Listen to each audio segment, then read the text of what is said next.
ناک میں دم کیا ہوا تھا ٹیپو سلطان نے، ان کو بہت زیادہ شکست کا سامنا کرنا پڑا۔ ٹیپو سلطان جو تھے وہ بہت ہی مہذب آدمی تھے، باوضو رہتے تھے، عام آرمی، اپنے آپ کو ایک عام آرمی سمجھتے تھے، جب بھی جنگ ہوتی تھی سب سے پہلے فرنٹ پہ ہوتے تھے۔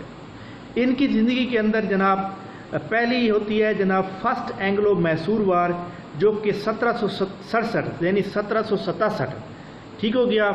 فرسٹ اینگلو وار جو ہوتی ہے جناب 1767 سے 1769، بلکہ یہ بھی میں آپ کو رائٹن کر دوں تاکہ آپ کو یاد رہے۔ جی ہاں، یہ ہے جناب فرسٹ اینگلو میسور وار۔ اینگلو میسور وار کا مطلب یہ ہے کہ یہ جو وار تھی جناب ایسٹ انڈیا کمپنی اور ٹیپو سلطان کے درمیان، پہلے یہ فرسٹ اینگلو وار میسور وار جو تھی ایسٹ انڈیا کمپنی اور ان کے والد حیدر علی کے درمیان ہوئی۔ سیکنڈ اینگلو میسور وار جو تھی جناب والا 1780 سے 1784 کو ہوتی ہے۔ یہ جناب حیدر علی جو ٹیپو سلطان کے باپ تھے، والد تھے، وہ ان کو شہید کیا جاتا ہے، تو جناب جو تخت نشین مطلب ہے کہ اس کی سلطان آف میسور جو ہے ٹیپو سلطان بن جاتے ہیں 1782 میں۔ فرسٹ اور سیکنڈ دونوں میں جو ہے ایسٹ انڈیا کمپنی کو شکست ہوتی ہے اور ٹیپو سلطان جیت جاتے ہیں۔ اس کے بعد تھرڈ اور فورتھ میں جو ہے شکست ہوتی ہے جناب ٹیپو سلطان کو۔ پہلی تھرڈ جو ہوتی ہے 1789 سے لے کر مارچ 18 1792 تک ہوتی ہے، اور فورتھ جو ہوتی ہے 1798 سے 1799 تک ہوتی ہے۔ اسی جنگ کے دوران ٹیپو سلطان کو جناب ان کا جو کیپٹل تھا میسور، اس کو بھی کیپچر کر دیا جاتا ہے۔ اب انگریزوں کا ساتھ دینے کے لیے فرانس بھی ان کے ساتھ تھا، فرینچ آرمی بھی تھی، ایسٹ انڈیا کی آرمی بھی تھی، تو یہ جناب انہوں نے مل کر جو ہے اس کو جو کیپٹل تھا اس کو کیپچر کر دیا اور ٹیپو سلطان کو شہید کر دیا گیا۔ ٹیپو سلطان انتہائی، میں پہلے بھی بتا چکا، بہت زیادہ دلیر آدمی تھے۔ ٹیپو سلطان کی وفات سن کر، شہادت سن کر باقاعدہ طور پر انگریزوں نے جشن منایا اپنے ملک کے اندر۔ تو یعنی کہ یہ اس کے بعد انہوں نے یہی بتایا کہ اب جو ہے ہندوستان کے اوپر قبضہ کرنا کوئی مشکل نہیں رہا، بلکہ ہندوستان پہ آپ نے قبضہ کر لیا ہے۔ اس کے جو والد تھے اور وہی ان کے ٹیپو سلطان کے جو والد حیدر علی تھے، بالکل ان کی طرح یہ بھی مہارت رکھتے تھے، گوریلا وار کے ماہر تھے۔ گوریلا وار کیا ہوتی ہے؟ گوریلا وار جو ہوتی ہے جناب یعنی چھپ کر وار کرنا، چھپ کر وار کرنے کے یہ بھی ماہر تھے۔ تو یہ جناب بہت زیادہ عظیم ہستی اور بہت زیادہ ٹیپو سلطان نے ہی جناب یہ شہادت سے پہلے یعنی کہ مئی 4 1799 والے دن ایسٹ انڈیا کمپنی کے سامنے ایک انگریز تھا، جرنیل تھا، اس نے ٹیپو سلطان کو کہا کہ وہ بھاگیا اگر جان بچانا چاہتا ہے، تو ٹیپو سلطان میدان نہیں چھوڑا تھا، بلکہ انہوں نے یہ کہا تھا کہ شیر کی ایک دن کی زندگی گیدڑ کی 100 سالہ زندگی سے بہتر۔ یہ لفظ اسی وقت انہوں نے کہ اسی دوران ان کو گولی مار دی جاتی ہے اور یہ شہید ہو جاتے ہیں۔ کوشچن نمبر جناب نیکسٹ پہ چلتے ہیں۔ اچھا، اس کوشچن کا جواب اب کیا ہوگا؟ 36 کا جواب اب آپ کو پتہ چل گیا ہوگا کہ Tipu Sultan extended to thrown, Tipu Sultan کو میسور کی پاور یعنی سلطان بنا دیا جاتا ہے 1782۔ اے آپشن درست ہو گیا۔ کوشچن نمبر جناب 37 ہے، in the declaration of human right 1948 the united nation organisation acknowledge that دیا۔ سب سے پہلی بات یہ ہے کہ اس کے بارے میں ڈیٹیل پتہ ہونا چاہیے آپ۔ جی ہاں، آپ کے سامنے جناب یہ والے سوال موجود ہے 37۔ ہیومن رائٹس جو ہے U N O acknowledge right for human rights. Universal declaration human rights is historical document adopted by U N O general assembly on 183 third meeting, یعنی کہ یو این او کا 183ویں میٹنگ ہو رہی تھی، 183 میٹنگ کہاں پر ہو رہی تھی؟ پیلس دی چیلیوڈ، پیرس فرانس کے اندر۔ آپ پیرس فرانس یاد رکھیے گا، پیرس فرانس پہ یہ جناب ہو رہی تھی، اور یہ میٹنگ ہوتی ہے 10 دسمبر 1948 کو۔ اس کا پرپس کیا تھا؟ پرپس تھا جناب ہیومن رائٹس۔ اب ہیومن رائٹس میں کون کون سی چیزیں انہوں نے شامل کی؟ اس کے مطابق انہوں نے جناب پہلے نمبر پر جناب first generation of human right create کیا، سیکنڈ جنریشن ہیومن رائٹ کیا، third generation of human right کیا، یعنی 3 اس کے یہ ایک ٹائپس بنائے۔ فرسٹ آف آل یہ جناب ہیومن رائٹ جو تھا civil and political, economical, social, cultural right, right to life, freedom of life, freedom of speech, right to free trial, ٹھیک ہے, right to food, right to house, right to health, right to social security, ٹھیک ہو گیا, group and collective right, self determination, natural resources right, communication rights, یعنی کہ وہ چیزیں جو انسان کی زندگی کے کام آئیں گی ان کے تمام رائٹس. اب یہ نہیں ہوگا کہ جناب والا ایک آدمی غریب ہے تو اس کا کوئی رائٹ نہیں ہے, امیر کے رائٹس ہیں, ایسے کوئی نہیں ہوگا. یہ ہیومن رائٹس بنائے گئے ہیں ہر کسی کی زندگی کے انسان کے لیے. جب سیکنڈ ورلڈ وار ختم ہوتی ہے اس کے بعد اس کو اڈیپٹ کیا جاتا ہے. اور جناب جب بھی پیپر کے اندر سوال اس طرح کا آ جائے, ایک تو آپ کو ڈیٹ یاد ہونی چاہیے 10 دسمبر 1948, دوسرے نمبر پر یعنی کہ جہاں پر انسان کی رائٹ کے بارے میں بات کی گئی ہو وہ آپ نے ٹک کر دینا ہے. تو رائٹ ٹو فوڈ کا مطلب ہے انسان کے لیے خوراک ہونی چاہیے. جہاں پہ لوگ بھوکے مر رہے ہیں, بہت سے ممالک ایسے بھی ہیں جہاں لوگ جو ہے کھانے کو مطلب خوراک نہیں ہے, پینے کو پانی نہیں ہے. تو یہ رائٹ ٹو فوڈ یہ پوری UN کا یہ جناب والا یعنی کہ بیسک ڈیوٹیز ہیں کہ ان ملکوں تک دوسرے ملکوں سے امداد لے کر پہنچائی جائے. کوشچن نمبر 37 کا جواب اے درست ہوگا, right to food. Question number 38, please correct the sentence by changing the wrong word. The administration of the school asks each student shall bring their identification before enrolling in the quiz competition. جی ہاں, آپ کو پتہ ہے کہ یہ جو ask لگا ہوا ہے یہ ایکچولی پریزنٹ ٹینس ہے. پریزنٹ ٹینس جو ہوتا ہے وہ روٹین وائز استعمال ہوتا ہے عام طور پر. اب ایک انرولنگ ہو رہی ہے کوئز کمپٹیشن. کوئز کمپٹیشن جو ہے وہ سال میں ایک بار ہو سکتا ہے, 6 مہینے کے بعد ہو سکتا ہے. تو جب اس طرح کے کمپٹیشن آتے ہیں تو وہ جناب آپ پریزنٹ کی جگہ کیا لگاتے ہیں, پاسٹ لگاتے ہیں. تو جناب آسک کو تبدیل کر دیا جائے گا آسکڈ میں, تو آپشن نمبر 38 کا سی درست ہو جائے گا. Question number 39, in Roman number D stand for what. جناب یہ سوال دوبارہ ریپیٹ ہو رہا ہے, پہلے بھی میں بتا چکا ہوں کہ جو ہمارا سی ہے سب سے پہلے ہمیں جناب یاد ہونا چاہیے ایکس 10 کے برابر ہے اور ایل 50 کے برابر ہے, سی 100 کے برابر ہے, ڈی 500 کے برابر ہے اور ایم جو ہے 1000 کے برابر ہے. یہ جناب ہمارے رومن عدد ہیں جو بنے ہوئے ہیں جس کو ہمیں یاد رکھنا چاہیے. تو کوشچن نمبر 39 کا ڈی جواب جو ہوگا 500 ہوگا, یعنی سی آپشن درست ہوگا. کوشچن نمبر 40 ہے, in M S Word what is document outline view. جب آپ document outline view open کرتے ہیں تو جناب والا میں آپ کو اپنے کمپیوٹر پہ دکھا دیتا ہوں کہ کیا تبدیل ہوتی ہے. ڈاکومنٹ ویو کے اندر یہ ہوتا ہے, آؤٹ لائن ویو کے اندر یہ ہوتا ہے کہ آپ کے لیفٹ سائڈ پہ جو ڈاکومنٹ کا ایک رولر بنا ہوتا ہے وہ ختم ہو جاتا ہے اور اس کے ساتھ ساری ہیڈنگ بن جاتی ہے. یہ جناب دیکھیں جی, یہ ہے نارمل ویو. یہ نیچے جا کر یہاں پر نیچے سٹیٹس بار ہوتا ہے, یہاں پر یہ دیکھیں, یہاں پر یہ پہلا نارمل ہے, اس کے بعد جناب فل سکرین ہے, اس کے بعد جناب ویب لے آؤٹ ہے, اس کے بعد جناب آؤٹ لائن ہے. جب آپ آؤٹ لائن پہ کلک کریں گے تو یہ دیکھیں لیفٹ سائڈ پہ ساری آؤٹ لائن بن گئی ہے. تو اگر یہ اس کو آپ نارمل لے کے آئیں گے تو نارمل میں یہ دیکھیں یہ تبدیل ہو جاتی ہیں. تو یہ جناب اس کا فرق ہے کہ جب آپ آؤٹ لائن میں جاتے ہیں تو کیا ہو جاتا ہے کہ جب آپ آؤٹ لائن میں جاتے ہیں تو ساری ہیڈنگ بن جاتی ہے. یعنی a view with a structure of heading at various level, left side پر ساری ہیڈنگ بن جاتی ہیں. تو آپشن نمبر جناب اے درست ہوگا 40 کا. کوشچن نمبر 41 پہ چلتے ہیں, انٹرنیشنل لیبر آرگنائزیشن. یہ جناب انٹرنیشنل لیبر آرگنائزیشن کا یہ دوبارہ ریپیٹ ہو رہا ہے سوال, لیکن اس کے بارے میں تھوڑا سا بتا دیتا ہوں کہ انٹرنیشنل لیبر آرگنائزیشن جناب ورلڈ وار فرسٹ کے بعد 29 اکتوبر 1919 کو کریٹ کی جاتی ہے, فارمیٹ کی جاتی ہے. It is an UN agency whose mandate is to advance social and economic justice through setting international labour standard. ٹھیک ہو گیا. اس کا ہیڈ کوارٹر جناب سوئٹزرلینڈ کا شہر جنیوا میں ہے, اور اس کے جو فاؤنڈر تھے, فاؤنڈر کا مطلب ہے کہ ایک سمٹ ہوتا ہے جناب, پیرس پیس کانفرنس ہوتی ہے 1919 میں, پیرس پیس کانفرنس 1919 میں ہوتی ہے, جہاں پر یہ ILO کریٹ ہو جاتا ہے. اس کی پیرنٹ آرگنائزیشن ہے جناب, پیرنٹ آرگنائزیشن وہ ہوتی ہیں جس کے ماتحت کوئی کو ہوتا ہے. تو جناب ILO جو ہے UNO جنرل اسمبلی کے بھی ماتحت ہے اور UNO social and economic council کے بھی ماتحت ہے. اور ILO کو جو DG ہیں, ڈائریکٹر جنرل ہیں, جو جناب گائے ریڈر ہیں, GUI گائے ریڈر, گائے ریڈر جو ہیں یہ برطانیہ سے تعلق رکھتے ہیں، سول سروینٹ ہیں. تو جناب 41 کا جواب کیا ہو جائے گا ہمارے پاس؟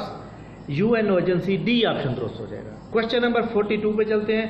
First martyred female pilot of Pakistan air force. جی ہاں، یہ بڑا اہم سوال ہے. مریم مختار نام ہے جناب، مریم مختار، جو کہ کراچی میں پیدا ہوتی ہیں 18 مئی 1992 کو کراچی میں پیدا ہوتی ہیں. یہ جناب میاں والی کے قریب ان کا ایک Pakistan PAF Pakistan air force کا طیارہ FT-7PG کریش ہو جاتا ہے، اور جس دوران یہ فلائنگ افیسر ہوتی ہیں اور ان کی یہ شہید ہو جاتی ہیں. تو ان کی جو شہادت ہوتی ہے وہ جناب 24 نومبر 2015 کو میاں والی کے قریب ایک جگہ ہے کنڈیا، وہاں پر ہو جاتی ہے. تو پہلی فیمیل ہوتی ہیں یہ مریم مختار، جو کہ ایک فیمیل پائلٹ جو شہید ہوتی ہیں، فیمیل کی طرف سے پہلی شہادت ہوتی ہے، وہ ہیں جناب مریم مختار. کوشچن نمبر جناب 43 پہ چلتے ہیں. Alice is wonderland is famous TV serial is based on a book written by. جی ہاں، الائس جو ہے نا ایک لڑکی کا نیم ہے. الائس ایک لڑکی کا نیم ہے. اس لڑکی کے اوپر ایک ناول لکھا تھا جناب لیوس کروول نے. لیوس کروول جو کہ آپشن نمبر جناب 43 کا C ہے. لیوس کروول نے ایک کتاب لکھی، کتاب کا نام تھا الائس ایڈونچر از ان ونڈرلینڈ 1865 میں. اب اباؤٹ یہ کتاب جو ناول ہے یہ جناب لکھا ہوا ہے اباؤٹ ینگ گرل، اس کا نام ہے الائس. ٹھیک ہو گیا. Alice wonderful a famous TV serial is based on a book written by Lewis Carroll, جو کہ ایک ناول تھا جو 1865 میں ہوا. کوشچن نمبر جناب 44 پہ چلتے ہیں. دا لارجسٹ کنٹری ان افریقہ. جی ہاں، افریقہ میں بائی ایریا وائز جب بھی کوئی سوال پوچھے گا کہ بائی پاپولیشن لفظ استعمال کیا جائے گا. اگر لفظ پاپولیشن استعمال نہیں ہو رہا تو اس کا مطلب ہے وہ ایریا وائز پوچھ رہا ہے. تو لارجسٹ کنٹری جو ہے ایریا وائز وہ جناب الجیریا ہے. دوسرے number per democratic republic of Congo جو الجیریا ہے، اس کا رقبہ تقریباً 9,19,000 اسکوائر کلومیٹر ہے، جبکہ ڈیموکریٹک ریپبلک کانگو 9,05,000 ہے. تو سب سے سمالسٹ کنٹری جو ہے وہ گیمبیا GAMBIA یہ گیمبیا، جس کا رقبہ 11,295، یعنی پاکستان کو جو آزاد کشمیر ہے اس کے برابر ہے اس کا رقبہ. گیمبیا جس کا دارالحکومت کا نام بنجول ہے، BANJUL بنجول. تو یہ جناب لارجسٹ کنٹری الجیریا ہو گیا اور سمالسٹ کنٹری گیمبیا ہو گیا افریقہ کے اندر. تو کوشچن نمبر 44 کا جناب جواب کیا ہو جائے گا؟ نان آف دیز ہو جائے گا، جہاں پر کوئی جواب درست نہیں ہے. 44 کا 45 ہے. 45 کا کوشچن اس نے یہ پوچھا ہے which are the following stop bleeding. آپ کو پتہ ہے، میں نے آپ کو بتایا تھا وٹامن آپ نے پڑھے ہوں گے کہ وٹامن کے کا کام کیا ہوتا ہے؟ بلڈ کو کلاٹ کرتا ہے. جس کے اندر وٹامن کے کی کمی ہوتی ہے اس کا بلڈ کلاٹ نہیں ہوتا، یعنی خدا نخواستہ کو زخم ہو جاتا ہے تو خون نکلنے لگ جاتا ہے. جس کا خون تھوڑا سا مطلب ہے کہ کلاٹ ہو جاتا ہے، یعنی کہ فوراً رک جاتا ہے، اس کا مطلب اس کو وٹامن کے کی کمی نہیں ہے. اور جس کا خون تھوڑا پتلا ہوتا ہے تو وہ جناب وٹامن کے کی کمی ہوتی ہے اور خون کلاٹ نہیں ہوتا. تو اس کا آپشن نمبر 45 کا بلڈ کلاٹنگ، یعنی کہ وٹامن کے کی کمی جس کو نہ ہو تو وہ بلڈ کلاٹ ہو جاتا ہے. کوشچن نمبر 46 پہ چلتے ہیں جناب. 46 کوشچن یہ ہے Who was the head of the Constitutional Commission for the framing of 1962 Constitution. جی ہاں، آپ کو پتہ ہے 1962 کا قانون جو ہے بنایا جاتا ہے پاکستان میں، ایک آئین بنایا جاتا ہے، اس کا ہیڈ بنایا جاتا ہے سابق چیف جسٹس شہاب الدین. یہ پاکستان کے تیسرے چیف جسٹس بھی ہیں. جسٹس شہاب الدین جو کہ گورنر مشرقی پاکستان بھی رہے تھے، اور جسٹس شہاب الدین جو ہے یہ جناب 9 دن کے لیے چیف جسٹس بنتے ہیں اور پاکستان کے تیسرے چیف جسٹس بنتے ہیں. تو 1962 کا جو آئین ہوتا ہے وہ جناب ملک کے اندر لاگو کیا جاتا ہے 8 جون 1962 کو. اس کے ٹوٹل 250 آرٹیکلز ہیں. اس کو جناب والا 12 حصوں میں تقسیم کیا جاتا ہے اور اس کے شیڈیول جو ہیں وہ 3 ہیں. اور یہ جو آئین بنایا جاتا ہے اس کے اندر خاص بات یہ ہوتی ہے کہ جو گورنمنٹ ہوگی وہ صدارتی نظام ہوگا. گورنمنٹ کا جو انتظام ہوگا وہ کون سا ہوگا؟ جمہوری نہیں ہوگا بلکہ صدارتی انتظام ہوگا، پریزیڈینشل فارم آف گورنمنٹ ہوگی. تو جناب 46 کا جواب کیا ہوگا؟ C آپشن جسٹس شہاب الدین.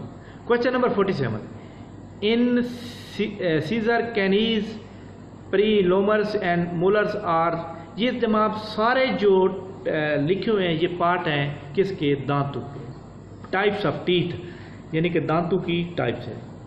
تو 47 کا جواب سی درست ہو گیا. 48 the highest reception of remittances in 2017 as per world bank as brief. World bank کی رپورٹ ہر سال آتی ہے اور ورلڈ بینک کی جو رپورٹ ہوتی ہے ہم نے صرف کرنٹ والی یاد رکھنی ہے، یعنی کہ اب 2020 کی یا 2019 کی یاد رکھیں گے. خیر 2017 کا اس نے پوچھا ہے ریمیٹنس کا مطلب کیا ہوتا ہے؟ ریمیٹنس کا مطلب ہوتا ہے ترسیلات زر. 2017 میں انڈیا کی جو ترسیلات زر تھیں، یعنی transfer of money from one people to another people another party, یہ جناب منی کیا ہو سکتی ہے؟ اوبلیگیشن ہو سکتا ہے، بل پیمنٹ ہو سکتی ہے، بزنس ہو سکتا ہے. یعنی کہ ایک بندہ یہاں سے جاتا ہے دبئی سے وہ جناب پیسے کما کے پاکستان کی طرف پاکستانی اپنے خاندان کو بھیجتا ہے، تو اس کا مطلب ہے یہ ہمارے ملک کی ترسیلات زر ہے. تو اس کے علاوہ اور بھی بہت سی چیزیں ہو سکتی ہیں جو کہ یعنی کہ بزنس ہو سکتے ہیں، جیسے میں نے بتایا کہ اوبلیگیشن کے طور پر پیسے ٹرانسفر ہوتے ہیں، بل پیمنٹ کے ذریعے کے ہوتے ہیں، یہ سارے کیا کہلاتے ہیں؟ ریمیٹنسز کہلاتے ہیں. تو انڈیا جناب پہلے نمبر پہ رہا. Question number 49 the blanket of air which surround the earth is called. جی ہاں آپ کو پتہ ہے، وہ کہتا ہے کہ ہوا کا وہ جناب کمبل جو کہ زمین نے اوڑھا ہوا ہے اس کا نام کیا ہے؟ جی ہاں اس کا نام ہے جناب ایٹماسفیئر. ایٹماسفیئر زمین کو ایک ایٹماسفیئر کی جو ہماری بہت سی ٹائپس ہیں 5-6 ہیں، وہ ایک دن میں انشاءاللہ بتاؤں گا. تو the blanket of air which surrounded, اس کا جناب کیا کہتے ہیں؟ ایٹماسفیئر. ایٹماسفیئر کا مطلب ہوتا ہے ماحول، فضا. تو جناب اس کے ساتھ یہ اس کا جو درست جواب ہو گیا وہ ایٹماسفیئر ہو گیا. اوزون کیا ہوتی ہے؟ اوزون آپ کو پتہ ہے کہ ہمارے پاس جو فضا میں موجود گیسز ہوتی ہیں ان کو اوزون کہا جاتا ہے. فضا میں گیسیں جو ہوتی ہیں، جو کلر لیس گیسیں ہوتی ہیں، جو نظر نہیں آتی، ان کو کیا کہا جاتا ہے؟ اوزون کہا جاتا ہے. کوشچن نمبر 49 کا جو جواب ہوا وہ جناب ایٹماسفیئر ہوا، B option. Question number 50 the princess Diana. Princess Diana is in a car accident August. Princess Diana جو تھی نا، ان کے بارے میں آپ کو پتہ ہونا چاہیے. یو کے یونائٹڈ کنگڈم ایک ملک کا نام نہیں ہے، بلکہ اس کے اندر 4 ملک آتے ہیں. کون سے ملک آتے ہیں جناب؟ پہلے نمبر پہ انگلینڈ آتا ہے، پھر جناب اسکاٹ لینڈ ہے، پھر ویلز ہے، WALES ویلز ہے، اس کے بعد آئرلینڈ ہے. جی ہاں جو ویلز ملک ہے جو UK کے انڈر آتا ہے، اس کی جناب یہ پرنسس تھی، یعنی کہ princess of Wales. Lady Diana جو تھی یہ پرنسس آف ویلز تھی. یہ جناب جو پرنس چارلس تھا اس کی پہلی بیوی تھی. یہ جناب پیرس فرانس میں آئی ہوئی تھی کہ ٹور کے لیے، وہاں پہ کار میں ایکسیڈنٹ ہوتا ہے اور 31 اگست 1997 میں ان کی ڈیتھ ہو جاتی ہے. ٹھیک ہو گیا. تو یہ جناب چارلس کی بیوی اور پرنسس آف ویلز تھی، اور ان کی جو پیدائش تھی جناب وہ 1961 میں ہوئی تھی، UK میں ہوئی تھی. اور پرنسس آف ویلز جناب یہ رہتی ہیں 1980 سے 1996 تک، 16 سال کے لیے. تو یہ جناب کوشچن نمبر 50 کا جواب کیا ہوا درست؟ C option, Paris. Question number 51 which country president appoint wife as the first vice president of the country. جی ہاں سینٹرل جب 1991 میں سوویت یونین ٹوٹ گیا اور رشیا بن گیا، تو وہاں سے جناب 7 ریاستیں نکلتی ہیں. اس میں سینٹرل ایشیا میں ایک ریاست نکلتی ہے جس کا نام جناب کیا ہے؟ آذربائیجان. آذربائیجان جو ہے یہ جناب آپ کو پتہ ہے کہ آذربائیجان جو ہے اس کا جو پریزیڈنٹ ہے اس وقت جو موجودہ بھی ہے، اس کا نام ہے الہام علیو. الہام علیو کی جو وائف ہیں ان کا نام ہے مہربان علیو. مہربان علیو جو ہیں یہ ملک کی فرسٹ وائس پریزیڈنٹ ہے. تو آذربائیجان کے اندر جناب پریزیڈنٹ کے بعد vice president second highest post ہے. ٹھیک ہو گیا. تو آذربائیجان ایک ایسا ملک ہے جس کے پریزیڈنٹ کا نام الہام علیو ہے، اور اس کے وائس پریزیڈنٹ جو ہے ان کی وائف ہے جن کا نام ہے مہربان علیو، جو کہ 21 فروری 2017 سے وائس پریزیڈنٹ کی کیئر پر موجود ہے. ٹھیک ہو گیا. تو پہلا یہ کنٹری ہے جس کی جن کے جو ہسبینڈ ہیں وہ پریزیڈنٹ ہیں اور جو وائف ہیں وہ وائس پریزیڈنٹ ہیں. تو جواب جناب 51 کا جواب کیا ہوگا؟